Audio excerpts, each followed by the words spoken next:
नमस्कार। भनिन्छ दिल्ली दूर छैन, तैपनि प्रधानमन्त्री प्रचण्डलाई दिल्ली पुग्न 5 महिना कुर्नु पर्यो।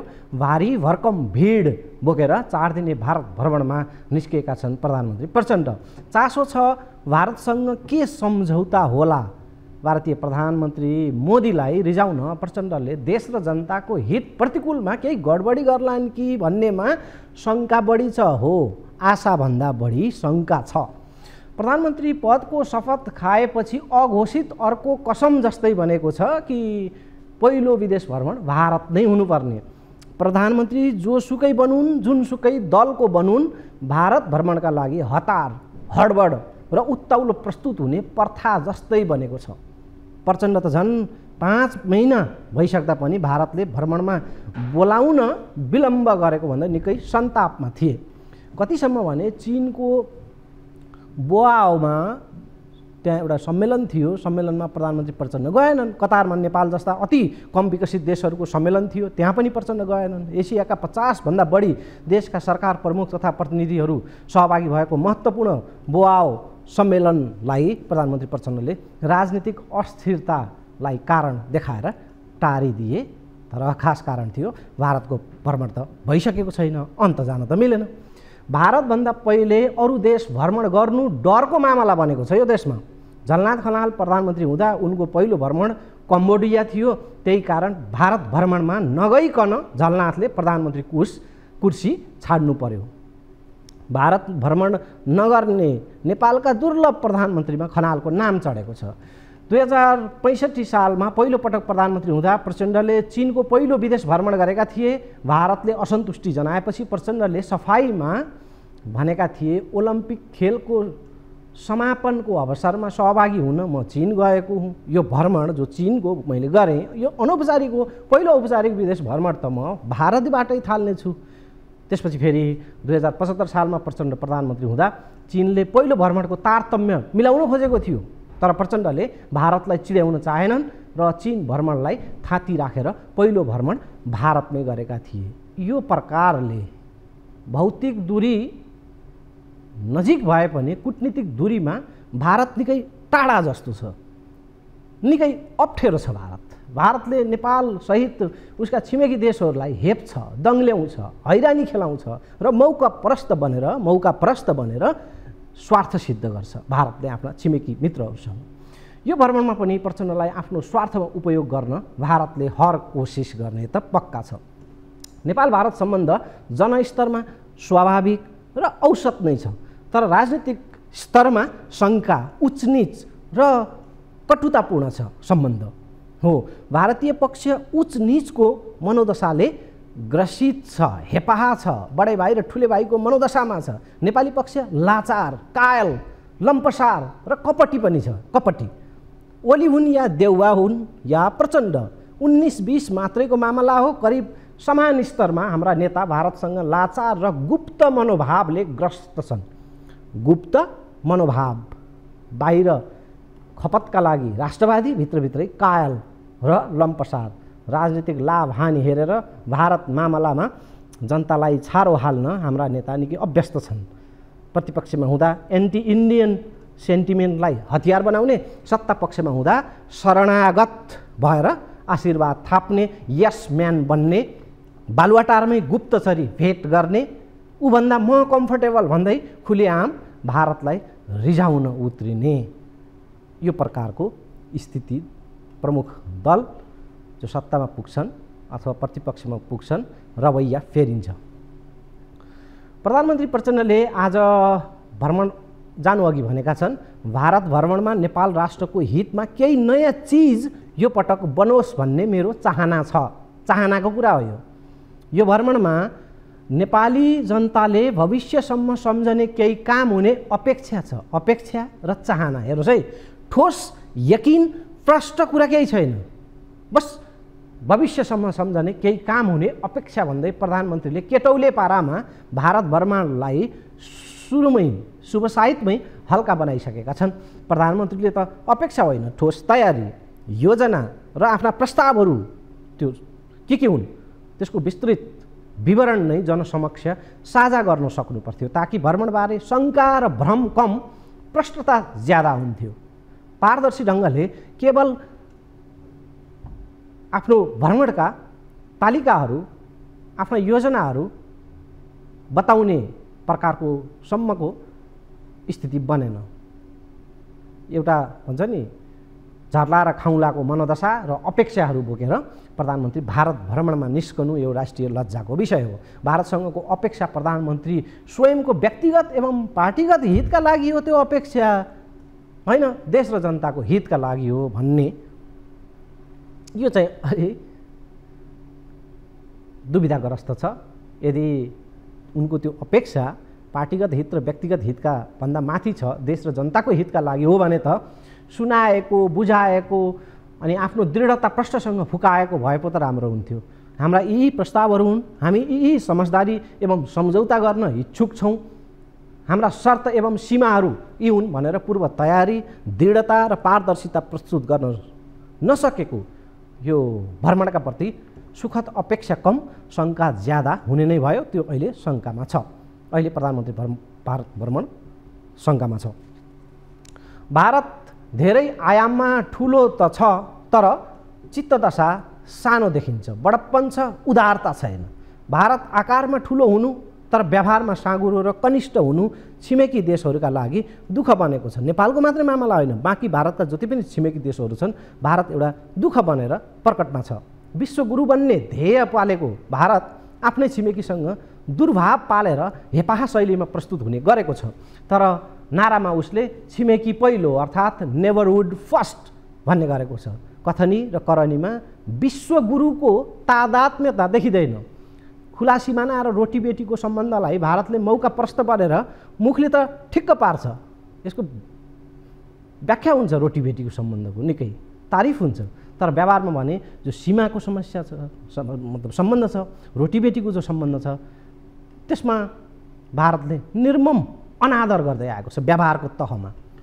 नेपालले सालाना आफ्ना गुनासा, समस्या र चाहनाहरूको पोको फुकाउने गर्छ, तर भारतले सुनेको नसुने गरेर टारिदिने रित जस्तै बन्न गएको छ। यो भ्रमणमा पनि हुने करिब करिब त्यही नै होला। यताबाट सुनाउने, उता सुन्ने, एक कानले सुन्ने, अर्कोले उडाउने प्रकारको। त्यसमाथि अर्कै दलको टेकोमा सत्तामा रहेका प्रचण्डले भारत दाइना भइदिए आफ्नो सत्ता अलिकति भए पनि लम्बिने लालसा यदि पालेका छन् भने यो भ्रमण अघिपछि भन्दा अधिक दुष्परिणामी हुन सक्छ। किनभने अहिलेको सरकार त्यति बलियो छैन, अर्काको आडमा, अर्काको दलको आडमा प्रचण्ड प्रधानमन्त्री छन्। कमजोर सरकार, लालची पात्र रोजेर भारतले आफ्ना स्वार्थ सिद्ध गर्छ भन्ने परेको छ। प्रधानमन्त्री प्रचण्डको यो भ्रमणलाई लिएर जो उत्ताउलो उत्साह देखियो प्रचण्डमा, त्यसले कतै उनी झनै कम्फर्टेबल पो बन्ने हुन् कि भारतका प्रति भन्ने जोखिम छ, शङ्का छ। उसै पनि वर्षौँदेखि थाँतिरहेका र पिरोलो बनेका विवाद र मुद्दाहरू भारतसँग प्रशस्तै छन् जो निप्टारा लागिरहेका छैनन्। त्यसमाथि झन झमेलामा फसाउने अर्को अवसर यो भ्रमण नबनोस् भन्ने कामना गरौँ। दर्शकबिन, ठिक यही भ्रमणको मेसोमा अखण्ड भारत नाम दिइएको नक्सा अहिले चर्चामा छ। त्यो नक्सामा नेपाल समेटेर भारतले आफ्नो पुरानो फैलावटको आत्मरति लिएको छ। यता नेपालमा मन्द मन्द राष्ट्रवाद जागेको छ। सुजन चालिसीको यो रिपोर्टमा जाउँ। भारतले आइतबार उद्घाटन भएको नयाँ संसद भवनमा अखण्ड भारतको नक्सा अंकित गरेको छ। आफ्नो संसद भवनमा मुलुकको नक्सा अंकित गर्नु कुनै नौलो विषय भएन, तर अखण्ड भारतको मुरल नक्सा भनेर समेटिएको उक्त प्राचीन नक्सामा नेपालका विभिन्न भूभागहरू भारतमै अवस्थित रहेको देखाइएको छ। नेपालका लुम्बिनी र कपिलवस्तु लगायतका भूभागहरू भारतको नक्सामा स्पष्ट रूपमा समावेश भएको देख्न सकिन्छ। नेपाल मात्र होइन, भारतले दादागिरी शैलीमा पाकिस्तान, अफगानिस्तान, बङ्गलादेश, भुटान, म्यानमार र श्रीलङ्कालाई समेत उक्त नक्सामा समेटेको छ। भारतीय सञ्चार माध्यमहरूले नक्साको विश्लेषण गर्दै विगतका महत्त्वपूर्ण अधिराज्य तथा सहरहरूलाई समावेश गरेको जनाएका छन्, जबकि नेपाल आफ्नो इतिहासकालमा कहिल्यै पनि कुनै देशको अधीन नभएको इतिहास प्रष्ट छ। यस्तोमा नेपालको लुम्बिनी र कपिलवस्तु भूभाग इतिहासमै पनि भारतको अधीनमा नरहेको सामान्य चेतना भएकाले समेत सहजै बुझ्नुपर्ने विषय हो। भारतको इतिहासको हालसम्म गलत अध्ययन हुने गरेकाले सही अध्ययन गराउनको लागि भन्दै सरकारद्वारा यो कदम चालिएको प्रचार भारतीयले गरेका छन्। तर इतिहास अध्ययन गर्न शैक्षिक र वैचारिक बाटो समाउन छोडेर नक्सा जारी गर्नुले भारत सरकारको छिमेकीसँग न्यु खोज्ने नियत प्रष्ट देखिन्छ। नक्सा जारी भए पश्चात भारतीय राजनीतिक वृत्तमा उक्त प्राचीन मुरल नक्सामा गाभिएका सम्पूर्ण भूभागहरू कुनै समय भारतकै अधीन रहेको भनेर व्याख्या गरिएका छन्।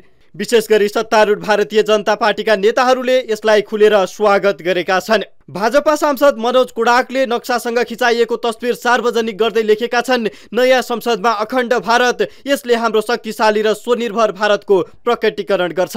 भारत लगायत छिमेकी विभिन्न भूभागहरू पनि अखण्ड भारतमै गाउनुपर्ने आवाज भाजपा नेताहरूले यसअघि पनि उठाउँदै आएका छन्। तर यहाँ कुरा कुनै दल विशेषको होइन, लोकतान्त्रिक मुलुकको सार्वभौम संसदमा छिमेकी राष्ट्रको भूभाग अङ्कित नक्सा टाँसिनु गम्भीर आपत्तिको विषय रहेको जानकारहरू बताउँछन्।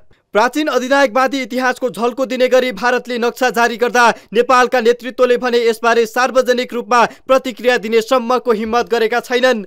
पूर्व प्रधानमन्त्री डाक्टर बाबुराम भट्टराईले ट्विट गर्दै भारतले यो विषयमा प्रश्न पार्नुपर्ने माग गरी टोपलेका छन्। जबरजस्तीको भारत भ्रमणमा जान खुट्टा उचालेका प्रधानमन्त्री प्रचण्डले त यसबारे चर्चा गर्ने आशा गर्नु नै मूर्खता हुनेछ। भारतले जारी गरेको नक्साको चौतर्फी आलोचना भइरहँदा प्रधानमन्त्री प्रचण्डको भारत भ्रमणको तालिका सम्मुखमा छ। प्रधानमन्त्री बनेदेखि नै मलाई भ्रमणमा बोलाऊ भने जस्तो गरेर जबरजस्तीको भारत भ्रमण गर्न लागेका प्रचण्डको समग्र भ्रमण यही विषयले बेस्वाद बनाइसकेको छ।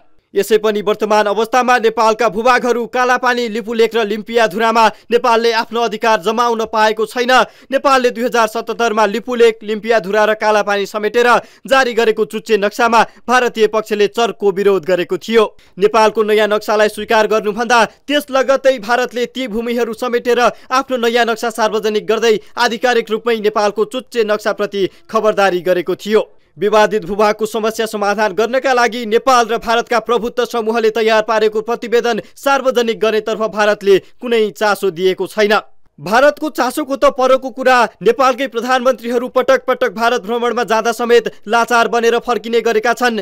आसन्न भारत भ्रमणमा प्रधानमन्त्रीले नयाँ नक्साको बारेमा प्रष्टीकरण सोध्ने कुरा अनुमान समेत गर्न सकिन्न, किनकि भारत भ्रमणको एजेन्डा बनाउँदा समेत नेपाली भूमिको बारेमा छलफल गर्ने विषय राख्ने हिम्मत प्रचण्डले गर्न सकेनन्। सीमा अतिक्रमण र नेपाली भूभागहरूमा एकलौटी अधिकार जमाउने भारतको नियतलाई अखण्ड भारतको मुरल नक्साले थप बल पुर्याएको छ। यसमा अन्य देशहरूले कस्तो प्रतिक्रिया जनाउलान् प्रतीक्षाकै विषय बनेको छ। नेपालले भने आफ्नो भूभाग दाबी गर्न जुनसुकै हदसम्म जानुपर्ने हो। तर सरकार गठन र विघटनका लागि भारतकै आशीर्वाद थाप्न पुग्ने नेतृत्वबाट त्यो आशा गर्नु बेकार जस्तै छ।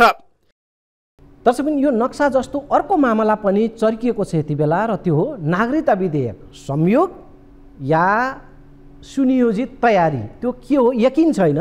तर प्रधानमन्त्रीको भारत भ्रमणकै दिन राष्ट्रपति रामचन्द्र पौडेलले विवादास्पद नागरिकता विवाद प्रमाणीकरण गरिदिएका छन्। भारत भ्रमण र नागरिकता विधेयक प्रमाणीकरणलाई जोडेर भारतको चाहना अनुकूलको यो घटनाक्रमको रूपमा यसलाई हेरिएको छ, अर्थ्याइएको छ, अर्थपूर्ण मानिएको छ यो मामला।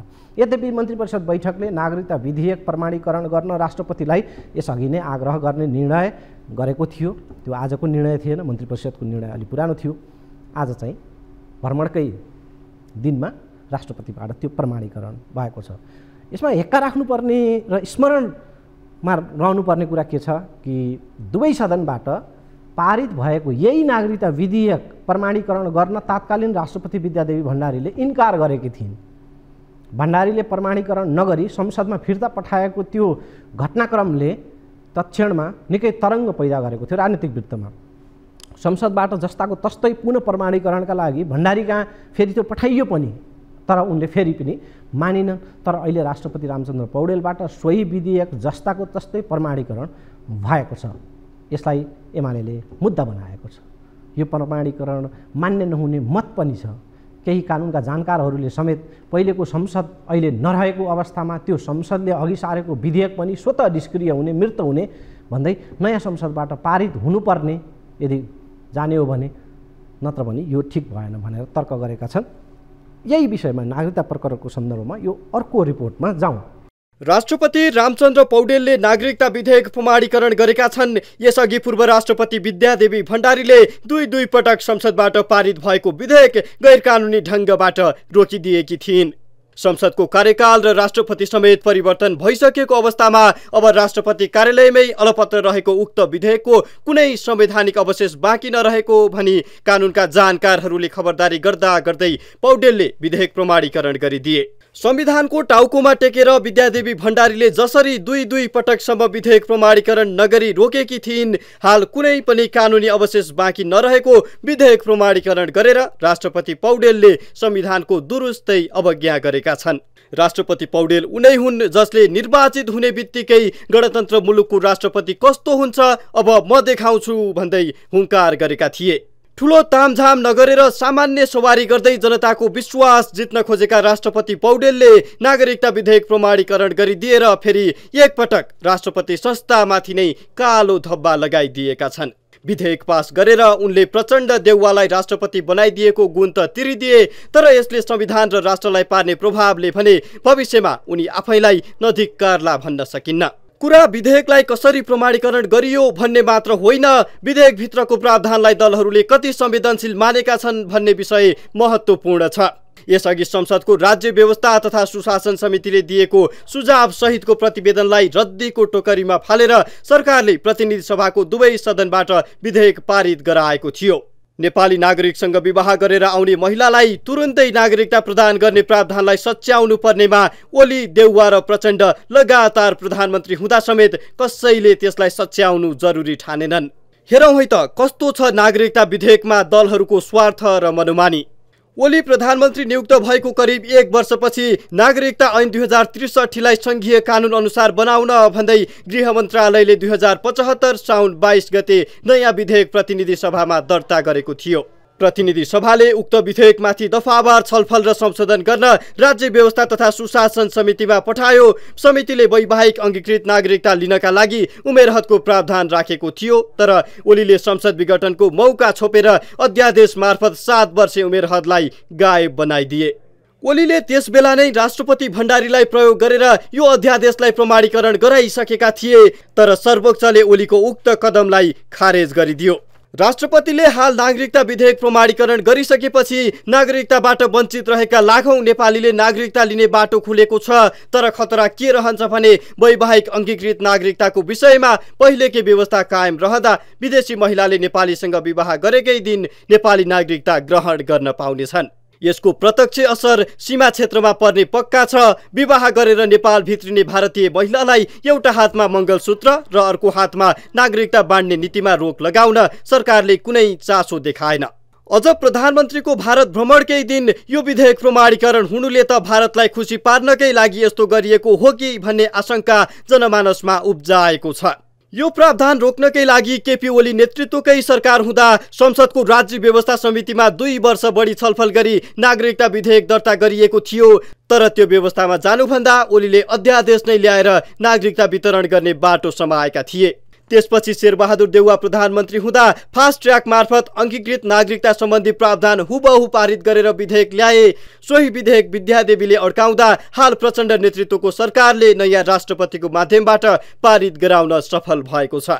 नेपाली नागरिकले नागरिकता पाउनुपर्ने विषयमा कुनै दुविधा भएन, तर चक्लेट बाँडे जसो गरेर अङ्गीकृत नागरिकता बाँडिने प्रावधानलाई सच्याउन न काङ्ग्रेस सभापति देउवा, न एमाले अध्यक्ष ओली, न त प्रधानमन्त्री प्रचण्ड नै तयार भए। उल्टो कहिले अध्यादेश ल्याएर त कहिले गैर कानुनी बाटोमा राष्ट्रपतिलाई धकेलेर हतार यो प्रावधानलाई पास गराउन तैनात भए। दलहरूले संवैधानिक प्रक्रियाबाट होइन बरु संविधान माथि टेकेर कसले पहिला कानुन बनाउने भन्ने तछाड मछाड गरे, जुन नेपाल र नेपालीका लागि निकै ठुलो दुर्भाग्यको विषय हो। राष्ट्रपतिले नागरिकता विधेयक प्रमाणीकरण गर्दै गर्दा यो विधेयक आवश्यक नै थिएन भन्न खोजिएको कदापि होइन। 2063 अगाडि जन्मसिद्ध नागरिकता प्राप्त गरेका करिब 1,90,000 नेपाली नागरिकका सन्ततिले नागरिकता पाउन सकेका छैनन्। राजनीतिक दलहरूको स्वार्थको लडाईँका कारण लाखौं नेपाली आफ्नो अधिकारबाट वञ्चित भएका छन्। तर उक्त समस्या सम्बोधन गर्ने चाहनाले नभई दलहरूले राजनीतिक स्वार्थ सिद्धिका लागि संविधान नै मिचेर कानुन बनाउन खोजेको प्रष्ट भइसकेको छ। पूर्व प्रधानमन्त्री ओलीले संसदमा विधेयक विचाराधीन रहेको अवस्थामा संसद नै खारेज गरेर देउवाले फास्ट ट्र्याकबाट भन्दै मनोमानी ढङ्गले विधेयक ल्याएर त प्रचण्डले असंवैधानिक तवरबाट विधेयक प्रमाणीकरण गराउन राष्ट्रपतिलाई बाध्य बनाएर आफ्नो नियत देखाइसकेका छन्।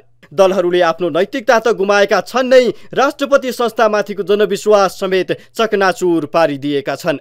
दर्शकबिन छोटो विश्रामपछि आउनेछु। विश्रामपछि स्वागत छ। आज हामी नेपाल भारत सम्बन्ध र प्रधानमन्त्री प्रचण्डको भ्रमणमा केन्द्रित छौँ।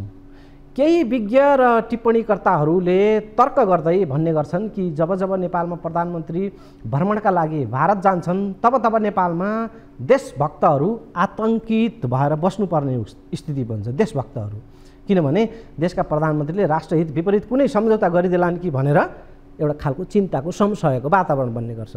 प्रधानमन्त्रीप्रति जनविश्वास छैन भन्ने कुरा स्वयं अहिलेका प्रधानमन्त्री प्रचण्डलाई पनि ज्ञात छ, बोध छ। उनले पटक पटक आफ्नो भारत भ्रमणका क्रममा भनेका छन् कि मुलुक हित विपरीत कुनै पनि कार्य हुने छैन। उनले आश्वस्त पार्न कोसिस गरेका हामीले सुन्यौँ। सँगै उनले भारतमा हुने सम्झौता राष्ट्रहितकै लागि हुने दाबी पनि गरेका छन्। अर्थात् भारतसँग केही सम्झौता हुने चरणमा छ भन्ने बुझ्न प्रधानमन्त्रीको यो अभिव्यक्तिबाट भ्याउ मिल्छ, तर पारदर्शिता छैन, यसलाई खुलाइएको छैन। भारतले आफ्नो चाहेको जस्तो सुकै सम्झौता, आफूले चाहेको जस्तो सुकै सम्झौता र सहमति नेपालमाथि यस कारण पनि थोपर्ने गरेको छ कि नेपाली नेताहरू बडो आज्ञाकारी बालक जसरी भारतीय शासकका सामु नतमस्तक भइदिन्छन्। भारतले नेपालको विमानस्थलमा भारतीय जहाज चढ्ने यात्रुलाई हाम्रो विमानस्थलमा है हाम्रो भूगोलमा आफ्नै सुरक्षाकर्मीले भारतीय सुरक्षाकर्मीहरू राखेर सुरक्षा जाँच गर्ने चाहना राख्यो। नेपाली नेताहरूले आफ्नो देशभित्र विदेशी सुरक्षाकर्मी राख्न दिने अनुमति भारतलाई दिए। यो अन्तर्राष्ट्रिय हिसाबले बडा नमिल्दो कुरा छ, लज्जाको कुरा छ। यो कुराले जनतालाई मात्र होइन, अस्ति एकजना सांसदलाई पनि पोलेछ। उनले संसदमा यो कुरा उठाएका थिए। संक्षेपमा यो सुनौँ। सभामुख महोदय, केही हप्ता अगाडि छिमेकी मित्र राष्ट्र भारतको अयोध्यामा आयोजित एक कार्यक्रममा भाग लिन जाने क्रममा त्रिभुवन अन्तर्राष्ट्रिय विमानस्थलमा नेपाली सुरक्षाकर्मीको सबै सुरक्षा पास गरेर एयर इन्डियामा चढ्नभन्दा अगाडि त्यहाँ भारतीय सुरक्षाकर्मीहरूबाट शरीरको खोन तलासी गर्ने काम भयो। त्यो सर्वसाधारणको लागि मात्रै भएन, नेपाली कूटनीतिको लागि पनि भयो। एउटा सार्वभौमसत्ता सम्पन्न राष्ट्रको लागि यो कति शोभायमान विषय हो। सामान्य प्रधानमन्त्रीज्यू चाहिँ भारत भ्रमण गर्दै हुनुहुन्छ, नेपालको चाहिँ अन्तर्राष्ट्रिय एयरपोर्टबाट भारतीय सुरक्षाकर्मीलाई हटाउनको लागि पहल गर्नको लागि म सरकारको ध्यानाकर्षण गराउन चाहन्छु। संसदले त यसरी आफ्नो असन्तुष्टि पोखे, तर दुर्भाग्य के रह्यो भने उनको यो कुरामा साथ दिने खासै कोही देखिएनन्। अर्थात् जब विदेशी रुचिको मामला स्वदेशमा प्रवेश गर्छ, त्यो मामला वा मिसन पुरा गर्न सबै नेताहरू संसदबाट, सडकबाट, हर कुनै आन्दोलनको मैदानबाट ठुलो स्वरले चिच्याउँछन्। आफ्नो अलि ताकको विषय पर्यो भने, नत्र नेपाली चासोभन्दा नेपालमा विदेशी चासो बढी बिक्री हुने, राजनीतिकरण हुने त्यो स्थिति छ। दर्शकबिन, अर्बौँ खर्चेर बनाइएको भैरवाको गौतम बुद्ध विमानस्थलका लागि नेपालले भारतसँग एयर रुट, हवाई मार्ग मागेको महिनौँ भयो। भारतले दिएको छैन। भारतले हवाई रुटमा पनि निकै हेपाहा व्यवहार देखाएको छ। हाल काठमाडौँ एयरपोर्ट आउने अन्तर्राष्ट्रिय उडानका जहाजहरूका लागि सिमराको रुटबाट मात्रै अनुमति छ। एउटै रुटका कारणले निकै व्यस्त हुन्छ त्यो बाटो। भैरवा, विराटनगर, महेन्द्रनगर, नेपालगञ्ज क्षेत्रबाट पनि जहाज प्रवेश गर्ने स्थिति छ। सम्भाव्यता अध्ययनले त्यो देखाएको छ। ती बिन्दुहरू छन्, तर पनि भारतले अनुमति नदिएर अत्तो थापिरहेको छ। त्यसैले हामी अहिले एउटा रुटबाट हिँड्नु पर्दा धेरै कठिनाइहरू खेप्नु परेको छ काठमाडौँ स्थित त्रिभुवन अन्तर्राष्ट्रिय विमानस्थलले। जबकि आफ्नो भूगोलमा उडानको अनुकूलता प्राप्त गर्नु अन्तर्राष्ट्रिय अधिकारको विषय भन्छ एउटा देशको लागि, तर भारत सौतिलो व्यवहारमा उत्रिएको छ यस्ता अनेक मामलाहरूमा। भैरवा र पोखराको क्षेत्रीय अन्तर्राष्ट्रिय जुन विमानस्थल नयाँ बनेको छ, ती पनि केही हदसम्म भारतकै कारणले अहिले सकसमा छन्, सञ्चालनमा आउन सकिरहेका छैनन्। भारतले आफ्नो अर्थतन्त्र सुधार गर्न भारु 500 र 1000 का नोटमा प्रतिबन्ध लगायो। अलि अगाडिको कुरा। त्यो बेला नेपाली नागरिकको साथमा भएको भारूको त कुरा छाडौँ, नागरिक तहको कुरा, नेपाली बैङ्कहरूमा रहेका बकाइदा त्यो सरकारी तहबाट प्रयत्न हुँदा समेत त्यो केही करोडको भारू समेत सुरक्षण र जमानत भारतले स्वीकार्न मानेन। सरकारले आग्रह गर्दा G2G भन्छ नि, गभर्मेन्ट टु गभर्मेन्ट कुरा हुँदा पनि भारतले मानेन। नेपाली बैङ्कमा रहेका ती नोट नक्कली त थिएन, तर तिम्रै नोट त हुन्, साटिदेऊ न भनेर नेपालले पटक पटक भारतसँग भन्यो, तर भारतले साटेन। यस्ता मनोमानीका हेपा प्रवृत्ति भनिसक्नु फेरिस्त छन्, भनि नसक्नुका फेरिस्त छन् भारतको मामलामा। दृष्टिविहीनहरूले पनि देख्ने, यो म अलिकति बिम्बात्मक रूपमा भन्दैछु, श्रवण क्षमता नभएकाहरूले पनि सुन्ने, जस्तैले पनि थाहा पाउने तथ्य के हो भने सुस्तामा नेपालीको भूमि भारतले मिचेको छ। कालापानीमा नेपालको दाबी सबै आधार प्रमाणबाट प्रमाणित छन्। भारतसँग राणाहरूले गरेका सन्धि सम्झौताले नेपाली मारमा परेका छन्। ती सन्धि सम्झौतालाई शान्ति तथा मैत्री आदि अनेक नाम दिए पनि तिनले मैत्री भाव सिर्जना गरेको छैन। उल्टो नेपालीका लागि ती सन्धि मुटुको सुल जस्तो बनेर बिजेका छन्। यस्ता सन्धि सम्झौता पुनरावलोकन गर्नका लागि इपिजी गठन, प्रबुद्ध समूह गठन गर्न बल्ल तल्ल भारत तयार भएको थियो, तर अहिले भारत त्यो इपिजीको प्रतिवेदन बुझ्न पनि तयार छैन। भारतले जे गरे पनि हुन्छ खालको रवैया प्रदर्शन गरेको छ, एक होइन अनेकौँ कैयौँ मामलाहरूमा। दर्शकहरूले कतिको ख्याल गर्नुभएको छ कि दोलखामा एउटा माथिल्लो तामाकोशी जलविद्युत आयोजना छ। 456 मेगावाटको यो आयोजना छ। यो जलविद्युत आयोजना नेपालको हकमा गेम चेन्जर आयोजना, अर्थात् निकै परिणामदायी आयोजना भन्दा यसलाई फरक पर्दैन। नेपाली लगानीमा बनेको यस आयोजनाले सर्वसाधारणलाई सेयर पनि जारी गरेको थियो। यस्तो सेयर खरिद गर्न चाहने नेपालीहरूले बढीमा 50 कितासम्म सेयर पाएका थिए। हेर्नुहोस् है, भारतीय रवैयाको यहाँ उल्लेख हुँदैछ कि तामाकोशी जलविद्युत आयोजना निर्माणको एउटा पाटोको एक अंश ठेक्का चीनको एउटा कम्पनीले पाएको थियो। कुरा सामान्य र स्वाभाविक छ कि नेपालीले आफ्नो पैसा चिनियालाई दिएर काममा लगाएका थिए माथिल्लो तामाकोशी बनाउनका लागि। तर यो तामाकोशीको बिजुली भारतले नकिन्ने अड्डी कस्यो, किनभने त्यसमा चिनियाले काम गरे भनेर। नेपाल भन्छ चिनिया लगानी होइन, यो हाम्रो आयोजना हो, नेपाली पैसा हो, नेपाली बिजुली हो, यसकारण भारतले किनिदियोस् नेपालको अपेक्षा। तर भारत मान्दैन। नेपालको बिजुली किन्न उसले अनेक कृत्रिम झमेला सिर्जना गरिरहेको छ। नेपालको अहम एजेन्डा बिजुली भारत बिक्री गर्ने पनि हो। यो भ्रमणमा पनि त्यो एजेन्डा छ, तर भारत न्यु खोजेर अत्तो थाप्छ। उता बङ्गलादेशले पनि नेपाली बिजुली चाहन्छ, व्यग्र छ बङ्गलादेश, तर भारत बिचमा बाधा बनेर खडा छ। सीमा अतिक्रमण, असमान सन्धिहरू, अब यी कुराहरू त अब पुरानो एउटा रोग जस्तो बनेर बसेको छ। अहिले त्यो छाडौँ, अहिलेका लागि यो बिजुली बिक्री, व्यापार घाटा कम गर्ने कुनै पनि त्यस्तो उपाय, हवाई रुटको मामला, नेपाली चिया अथवा अदुवा यस्ता हाम्रा उपजहरूलाई सहज निर्यात आदि यति बेला नेपालीको चासोमा परेका छन्। यी नयाँ विषयमा पनि भारतको रवैया उही अलिकति रुग्ण प्रकारको, हेपा प्रकारको रहँदै आएको छ। भारतले उत्पादन गरेका तरकारी नेपालमा ल्याउँदा विषादी जाँच्छौँ न भन्दा पनि नदिएको स्थिति छ। विषादी जाँचेर मात्रै खान्छौँ भन्न पनि नपाउने स्थिति छ। भारतले नेपालका स्वाभाविक, साधारण र चान्चुने माग पनि व्यवस्था गर्दै आएको छ। हेपा प्रवृत्तिले मदमत्त छ भारत। प्रश्न उठ्छ, प्रधानमन्त्रीको यो भ्रमणमा नेपालको चासो भारतले सम्बोधन गर्ला, आफ्नो हेपा व्यवहारमा सुधार ल्याउला? त्यसै पनि अहिले सुन्दैछौँ कि नेपालका लागि भारतले पेट्रोलियमको अर्को पाइपलाइन बनाउँदैछ अरे। यो पाइपलाइन भारतले बनाइदिनु भनेको प्रकारान्तरले भारतले आफ्नो वस्तु नेपालमा बेच्ने बाटो बनाइदिनु हो भन्ने प्रकारले पनि यसलाई बुझिएको छ। यस्तो विषयलाई नेपालमा भारतको सहयोग भनेर पनि प्रचार त गरिन्छ, तर यस्तो प्रचारको अन्तर्य कहीँ पे निगाह कहीँ पे निशानाको यो अर्को रणनीति पनि हुन सक्ने मामला यसका जानकारहरू बताउँछन्। त्यसपछि यस्ता कुराहरूमा पनि भ्रमणले प्रष्टता दिन सक्नुपर्छ। त्यसै पनि नेपालले कम लागतमा निर्माण हुने जलविद्युत प्रोजेक्टहरू आयोजनाहरू भारतलाई एकपछि अर्को गर्दै दिइ नै राखेको छ। तल्लो अरुणको PDA स्वीकृत गराउने तमोर आयोजना चिनियाबाट खोसेको सूचना उपहार, चिनियाबाट तमोर आयोजना चिनियाबाट खोसेको यो पछिल्लो कुरा छ। यो सूचना उपहार लिएर प्रधानमन्त्री आज भारत उडेको बुझाइ परेको छ।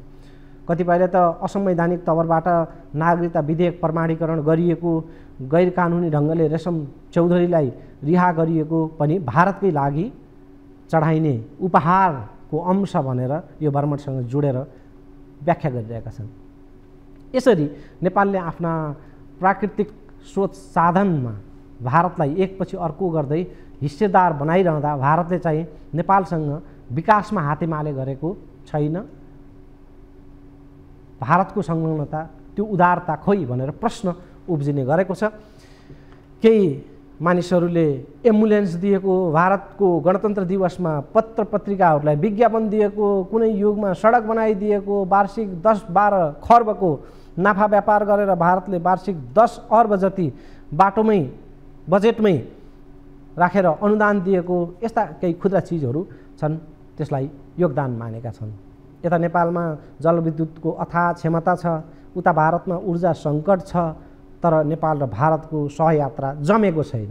विद्युतको पहिलो र ठुलो बजार भारत नै हो हाम्रो लागि। नेपालको चाहना स्वाभाविक हुन्छ कि भारतसँग जलविद्युतमा परस्पर फाइदाका लागि दीर्घकालीन सम्झौताहरू होस्, तर भारत भने एकपक्षीय फाइदा लिने मनोदशाबाट ग्रस्त छ।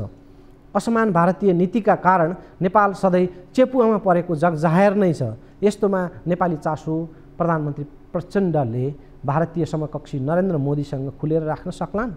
वा उपेन्द्र यादवले अस्ति भने झैँ नयाँ दिल्लीको यात्रा र मुसलमानहरूको मक्का मदिनाको यात्रा उस्तै हो भनेर बुझ्नुपर्ने हो। हर दृष्टिकोणले नेपालका प्रधानमन्त्रीको भारत भ्रमण महत्त्वपूर्ण र निकै संवेदनशील छ। डर केमा छ भने कम्फर्टेबल हुने ध्याउन्नमा प्रधानमन्त्रीले देशको छवि र सार्वभौम महत्तालाई थप बिगारेर चाहिँ नफर्किउन्, आशा यही गरौँ। बिदा हुन्छु, नमस्कार।